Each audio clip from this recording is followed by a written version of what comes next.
Thank you. Thank you.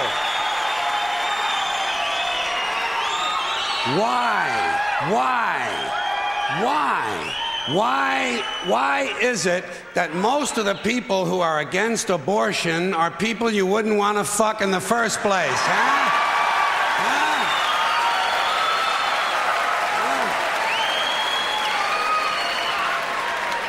Boy, these conservatives are really something, aren't they? They're all in favor of the unborn. They will do anything for the unborn. But once you're born, you're on your own. Pro-life conservatives are obsessed with the fetus from conception to 9 months. After that, they don't want to know about you. They don't want to hear from you. No, nothing. No neonatal care, no daycare, no Head Start, no school lunch, no food stamps, no welfare, no nothing. If you're pre-born, you're fine. If you're preschool, you're fucked. You're fucked.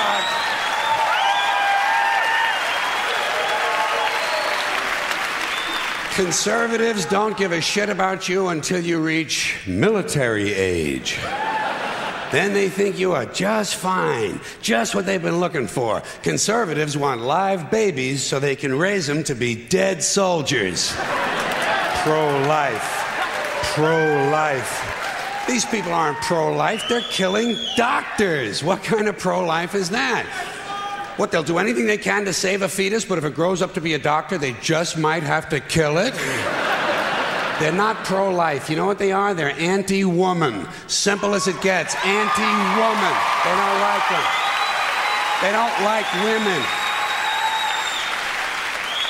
They believe a woman's primary role is to function as a broodmare for the state. Pro-life. You don't see many of these white anti-abortion women volunteering to have any black fetuses transplanted into their uteruses, do you? No, you don't see them adopting a whole lot of crack babies, do you? No, that might be something Christ would do. And you won't see a lot of these pro-life people dousing themselves in kerosene and lighting themselves on fire. You know, morally committed religious people in South Vietnam knew how to stage a goddamn demonstration, didn't they? Huh?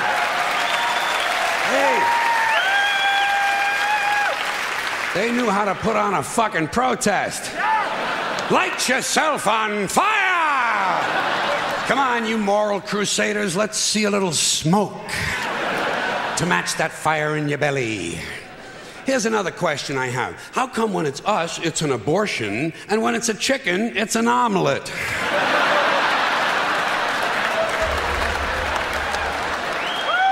Wait.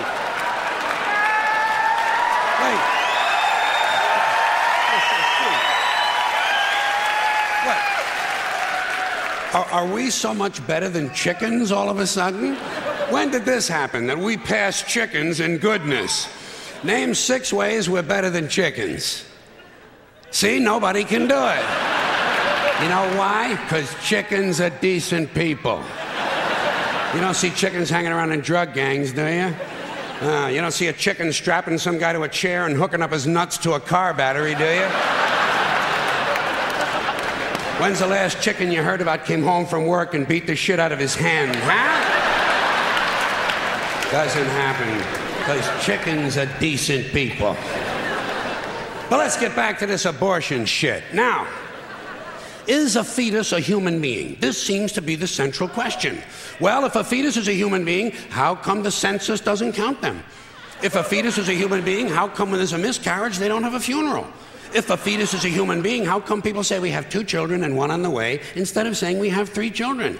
People say life begins at conception. I say life began about 1 billion years ago, and it's a continuous process. Continuous, just keeps rolling along. Rolling along. I say, you know something? Listen, you can go back further than that. What about the carbon atoms? Huh? Human life could not exist without carbon. So is it just possible that maybe we shouldn't be burning all this coal? Just looking for a little consistency here in these anti-abortion arguments. See, the really hardcore people will tell you life begins at fertilization. Fertilization when the sperm fertilizes the egg, which is usually a few moments after the man says, gee, honey, I was going to pull out, but the phone rang and it startled me.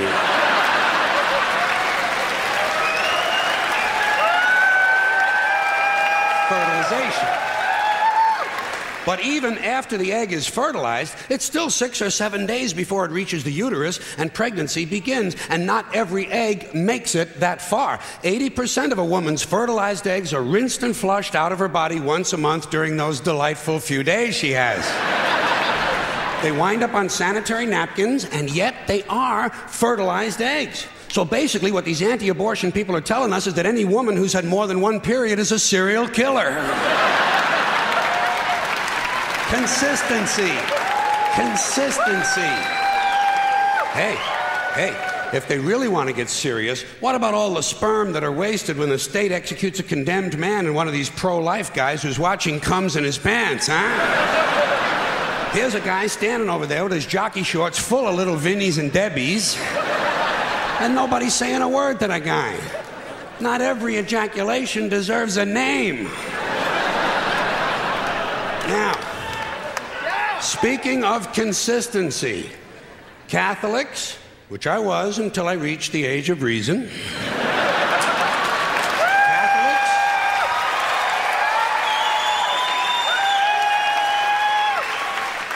Catholics and other Christians are against abortions, and they're against homosexuals.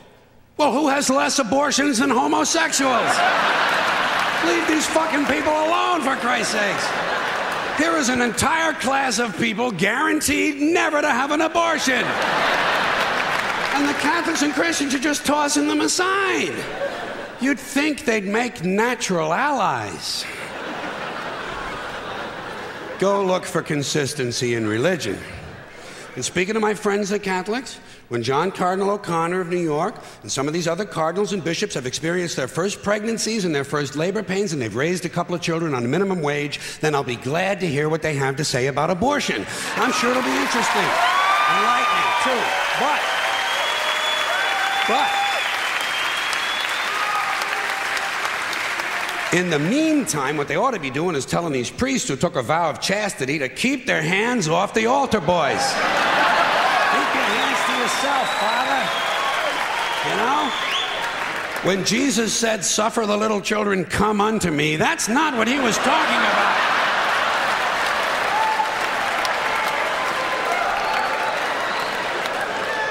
So you know what I tell these anti-abortion people? I say, hey, if you think a fetus is more important than a woman, try getting a fetus to wash the shit stains out of your underwear. For no pay and no pension. I tell them, think of an abortion as term limits. That's all it is. Biological term limits. But you know, the longer you listen to this abortion debate, the more you hear this phrase, sanctity of life. You've heard that, sanctity of life. You believe in it? Personally, I think it's a bunch of shit. Well, I mean, life is sacred? Who said so? God? Hey, if you read history, you realize that God is one of the leading causes of death. Has been for thousands of years. Hindus, Muslims, Jews, Christians, all taking turns killing each other because God told them it was a good idea. The sword of God, the blood of the Lamb, vengeance is mine. Millions of dead motherfuckers. Millions of dead motherfuckers, all because they gave the wrong answer to the God question. You believe in God? No. Dead. You believe in God? Yes. You believe in my God? No. Dead. My God has a bigger dick than your God.